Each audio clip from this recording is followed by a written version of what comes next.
নমস্কার বন্ধুরা, বাণীকথা চ্যানেলে আপনাদের সকলকে স্বাগত জানাই। আজকের এই ভিডিওটি অবশ্যই মন দিয়ে দেখুন। ভগবান শ্রীকৃষ্ণ কুরুক্ষেত্রের যুদ্ধে দাঁড়িয়ে অর্জুনকে নিমিত্ত করে আমাদের সকলকে শ্রীমদ্ ভগবত গীতার যে জ্ঞান তিনি দিয়েছিলেন তা বর্তমান জীবনে কতটা প্রাসঙ্গিক তা বাণীগুলি শুনলেই বোঝা যায়। এই ভিডিওতে শ্রীকৃষ্ণের বলা শ্রীমদ্ ভগবদ্গীতাকে গল্প এবং বাণী আকারে বলা হয়েছে। শ্রীকৃষ্ণের বলা এই উপদেশগুলি এতটাই মূল্যবান যে কেউ যদি জীবনে সঠিকভাবে এই উপদেশগুলি পালন করে তাহলে সে অর্জুনের মতো বিজয়ী হতে পারবে এবং জীবনের সব অন্ধকার কেটে যাবে, এক সুন্দর শান্তিপূর্ণ জীবন কাটাতে পারবে। ভিডিওটি শুরু করার আগে যারা এই চ্যানেলে নতুন তারা অবশ্যই চ্যানেলটি সাবস্ক্রাইব করুন আর বেল বাটনে প্রেস করে রাখুন আরও এই রকম নতুন নতুন ভিডিও পেতে। ভিডিওটি দেখে ভালো লাগলে একটি লাইক করবেন এবং সবাইকে শেয়ার করবেন যাতে তারা এই ভিডিওটি দেখে উপকৃত হয়, এবং কমেন্ট বক্সে জয় শ্রীকৃষ্ণ লিখতে ভুলবেন না। তাহলে আসুন শুরু করি। পড়ে যেতে কোনো আপত্তি নেই, শুধু পড়লে পড়ো সেই জলের ফোঁটার মতো যা এই সংসারকে জীবন দান করে। আর সেই ওঠার মধ্যেও কোনো কৃতিত্ব নেই, যেখানে অন্য কারোর কাঁধের ওপর পা রেখে উঠতে হয়। নিজের অস্তিত্ব হারাতে কোনো ক্ষতি নেই, যদি তা সেই বীজের মতো হয় যা এক নতুন গাছের অস্তিত্বকে জন্ম দেয়। কিন্তু সেই অস্তিত্বের জন্মে কি লাভ যা অন্য কারোর স্বপ্নকে নস্যাৎ করে তৈরি হয়, যা আপনাকে ভিতরে ভিতরে নষ্ট করে দেবে। রাধা রাধা। জীব জন্মগ্রহণ করে আর তার সাথেই সজাগ হয়ে ওঠে তার স্মৃতি।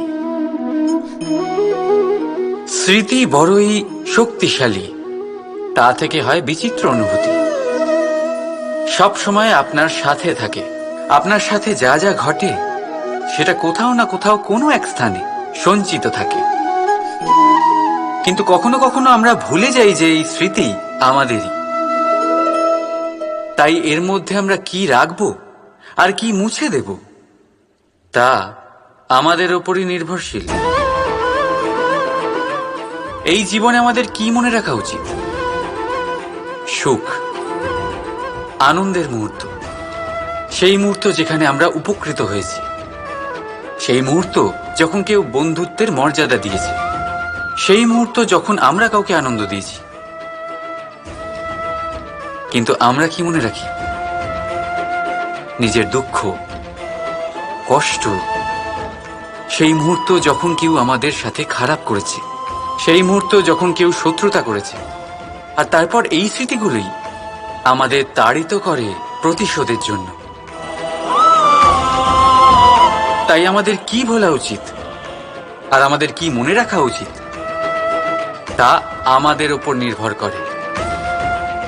এই জীবনে সবকিছু ভুলে যান, কিন্তু এই কথা অবশ্যই মনে রাখবেন, যে কথা ভোলার তা মনে থাকে তাই বিবাদ বাঁধে। তাই ভালোবেসে বলুন রাধা রাধা। এই প্রকৃতি সকল জীবের সৃষ্টি করেছে, ক্ষুধার প্রবৃত্তির জন্য সকলকে উদর দিয়েছে, আর ব্যবস্থাও করেছে যাতে সকলে পরিশ্রম করে ক্ষুধা নিবারণ করতে পারে, তাই না? আর সংসারের সকল জীবের মধ্যে মানুষই সেই প্রাণী যারা ধন ও মুদ্রার আবিষ্কার করেছে, ধন অর্জন করতে শিখেছে। তবে আশ্চর্যের বিষয় হলো এই যে সেই মানুষই কখনো নিজের পেট ভরাতে পারে না। কেন? এর কারণ হলো লোভ। এই সংসারে যে কোনো প্রাণী, তা সে শাকাহারী হোক বা মাংসাশী, সেইটুকুই স্বীকার করে যাতে সে বাঁচতে পারে। জীবনে কিছু করে দেখাতে হলে আকাশের সেই সীমা ছুঁতে হবে যে সীমা ছোঁয়ার কথা আপনি কখনো ভাবতেও পারেন না। তাহলে নিজের মধ্যে এই 3টি গুণ সম্মিলিত করুন। প্রথম, নিজের লক্ষ্যে পৌঁছবার ইচ্ছে, একাগ্রতা। এ আপনার দ্বারা এমন কাজ করাতে পারে যা আপনি কখনো করতে পারবেন না। দ্বিতীয়, সাহস, সমস্যার সমাধান করার ক্ষমতা। এটা আপনার দ্বারা তাই করাতে পারে। রাধা রাধা। ইচ্ছে, সিদ্ধান্ত আর নিশ্চয়তা, এই শব্দগুলো আমরা আমাদের জীবনে অনেকবার শুনেছি, তাই না? জীবনে অনেক সময় অনেক কিছু পেতে খুবই ইচ্ছে করে, কিন্তু শুধু ইচ্ছে হলেই কি সবকিছু পাল্টায়? সবকিছু পাওয়া যায়? অনুর্বর জমিতে বাস করা ব্যক্তির মনে ইচ্ছে হয় যেন সে শীতল জল পায়, কিন্তু সে পায় না। যে এক কুয়ো খোঁড়ার সিদ্ধান্ত নিয়েছে, সে মাটি খোঁড়ার জন্য কোদাল অবশ্যই পেয়ে যায়। আর যে নিশ্চিত করে নিয়েছে, সে দেরি করে হলেও সেই শীতল জল অবশ্যই পেয়ে যায়। তাই জীবনে কেবল ইচ্ছে করবেন না, সিদ্ধান্ত নিন আর তারপর নিশ্চিত করুন, সব পেয়ে যাবেন। আর ভালোবেসে বলুন, রাধা রাধা। প্রদীপ জ্বালানোর কাজ বড়ই আনন্দদায়ক। উজ্জ্বলতার এই শিখা যেন আত্মার মধ্যে গিয়ে মনে উল্লাস ভরে দেয়।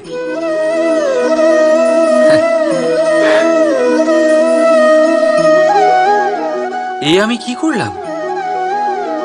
আমি একে নিভিয়ে দিলাম, অথচ এই দিয়েই আমি অন্য প্রদীপগুলি জ্বালিয়েছিলাম।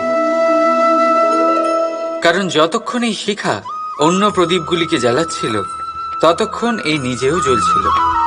কিন্তু যেই ও এই কাজ করা ছেড়ে দিল, তখন একেও নিভতে হলো।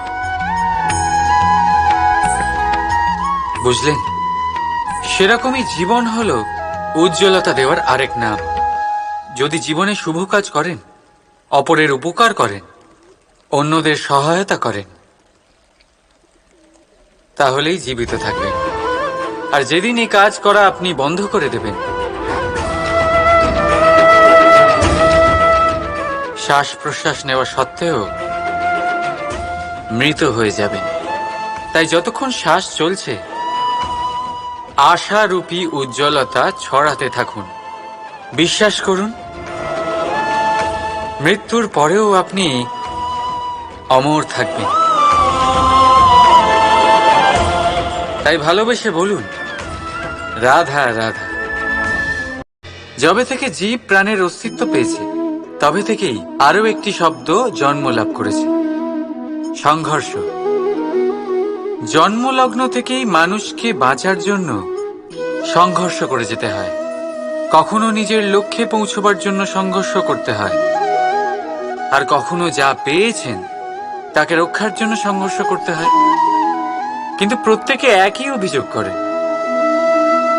যে সংঘর্ষ করার সময় ভীষণ কষ্ট হয়। আপনি যোদ্ধা হলে প্রহার আপনাকে সহ্য করতেই হবে। সাঁতার শিখতে হলে জলে আপনাকে প্রবেশ করতেই হবে। পায়ের তলায় তাদেরই কড়া পড়ে যারা রোজ হাঁটেন, আর যারা হাঁটেন তারা নিজেদের লক্ষ্যে অবশ্যই পৌঁছন। তাই মনে রাখবেন, জীবন ততক্ষণই আছে যতক্ষণ কর্ম করবেন। তাই সংঘর্ষ করতে থাকুন, কষ্ট ভুলে যান, আর আমার সাথে ভালোবেসে বলুন, রাধা রাধা।